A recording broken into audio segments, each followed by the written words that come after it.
আমি বলবো বাংলাদেশে মুসলমান নয়, হিন্দুরা হিন্দুদের শত্রু। রক্তটা সবার লাল, কারো আলাদা রক্ত না। এখনো আওয়ামী লীগের বা ভারতের জন্য বাংলাদেশে একটা দাঙ্গা করবে, তাহলে রাজনৈতিক মোড়টা ঘোরাতে পারে, নির্বাচনটা বানচাল হতে পারে। সেজন্যই আমাদের সকলের সজাগ থাকতে হবে আমাদের জাতীয় স্বার্থে। বিএনপি একটি জাতীয়তাবাদী দল। কেউ আমরা ভুল করে বলে থাকি বিএনপি ইসলামিক কি মূল্যবোধে বিশ্বাস। এখানে আমাদের ডক্টর সাহেব আছেন, ওনার বইয়ের কোনো পাতায় আমাদের লেখা নাই। লেখা আছে ধর্মীয় মূল্যবোধ। অর্থাৎ যতটি ধর্ম আছে প্রত্যেক ধর্মের মূল্যবোধকে সমুন্নত রাখা এবং প্রত্যেকেই ধর্মীয় স্বাধীনতা উপভোগ করার ক্ষেত্রে রাষ্ট্রের নিশ্চয়তা। বাছাই করা আলু আর স্পাইসি সিজনিং এ প্রাণ পোটাটা চিপস নাকি বিস্কিট খেয়ে বোঝে নাও। নিশ্চিত ধর্মীয় মূল্যবোধ কি? আপনি কোরআন পড়েন, বেদ পড়েন, গীতা পড়েন, বাইবেল পড়েন, সকল ধর্মই কিন্তু একটি মানুষকে প্রকৃত মানুষ হওয়ার জন্য পথ দেখায়, দানব হওয়ার জন্য পথ দেখায় না। কারণ পৃথিবীতে মানুষ আগে আসছে, ধর্মের পরে আসছে, যাতে মানুষ সুখে শান্তিতে সৌহার্দ্য বন্ধুত্ব একসঙ্গে সৃষ্টি করে এই ধর্মীয় মূল্যবোধটাকে ধর্মভাবেশীরা নানাভাবে ব্যবহার করে। এখন সনাতন ধর্মীরা অনেক আছেন, আসবেন, আসতে চান। তবে আমি বলবো বাংলাদেশে মুসলমান নয়, হিন্দুরা হিন্দুদের শত্রু। হিন্দুরা হিন্দুদের ক্ষতি করে। এক ভাই যায় 3-10 জায়গা লিখে দিয়ে যায়, করলে একটা ভাড়া না।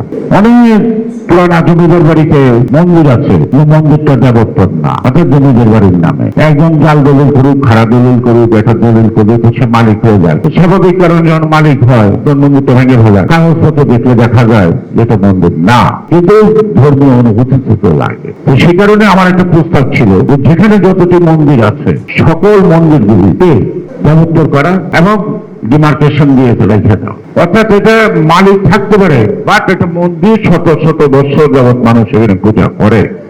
এই সত্যকে প্রতিষ্ঠা করার জন্য সরকারের একটা উদ্যোগ নেওয়া প্রয়োজন।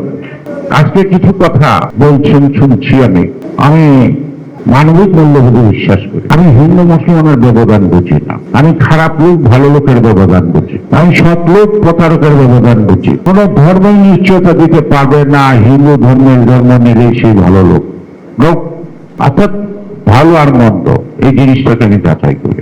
আমি সাম্প্রদায়িকতা পছন্দ করি না, আমি অসাম্প্রদায়িক জীবনযাপন করতে সচেষ্ট। আমার হিন্দু মুসলমান সব এক, কারণ এখানে ছুরি দিয়ে আঘাত করলে রক্তটা সবার লাল, কারো আলাদা রক্ত না। কিন্তু ওই যে আজকে আপনারা যারা নাকি বিএনপি করতে চান, বা এটা তো একটা প্ল্যাটফর্ম, এই প্ল্যাটফর্মের মাধ্যমেই আস্তে আস্তে আপনারা জাতীয়তাবাদী শক্তির সাথে রাজনৈতিক ভাবনায় একাত্ম হতে চান। ওখানেও আপনাদের শত্রু বিএনপি মুসলিম পিপুল না, আপনাদের শত্রু আপনারা একত্রিত হতে পারবেন না। আপনাদেরকে একত্রিত না হওয়ার জন্য যা যা করার জন্য প্রয়োজন তাই করা হচ্ছে আমি জানি। আমি সব কথা প্রকাশ্যে বলতে পারবো না, আমি এখানে আসতামও না। আমি যখন শুনলাম রিজওয়ানরা আসবে তখন আমি রাজি হইলাম। এই জন্য যার যাই হোক একটা শোকজ খাইতে না, লেখলে তো লিখবো। এই চক্রান্ত আছে, আমি নাম লিখি, নাম বলবো না। রোগীর কাছে পঞ্চরত্ন আছে। এই পঞ্চরত্ন হিন্দু সম্প্রদায়ের বিএনপিতে মালিকানা প্রতিষ্ঠিত করে। আমার শত্রু স্বীকার করে, গোপালগঞ্জের আরও স্বীকার করে, ভারতবর্ষের স্বীকার বহু পুস্তকে লেখা আছে। 1973 সালের 23 মার্চ রমনা কালী মন্দির ভাঙার পর আমার জগন্নাথ হলের ছেলেরা গিয়েছিলেন শেখ মুজিবের এই গণভবনে। সেদিন তার কথা শুনেছিলাম। তাহলে যা আমার নেতা হোসেন শহীদ সুরাজের গুরুত্ব কালী মন্দিরের চেয়ে অনেক বেশি চলে আসছি। মনে মনে জোর চাপলো এর প্রতিশোধ নেব। নগর অধনী প্রথম শুরু করলো, টিকতে পারলো না। তারপরে রতন সরকার শুরু করলো, টিকতে পারলো না। অনেকেই শুরু করছে কিন্তু টিকে থাকতে পারে না।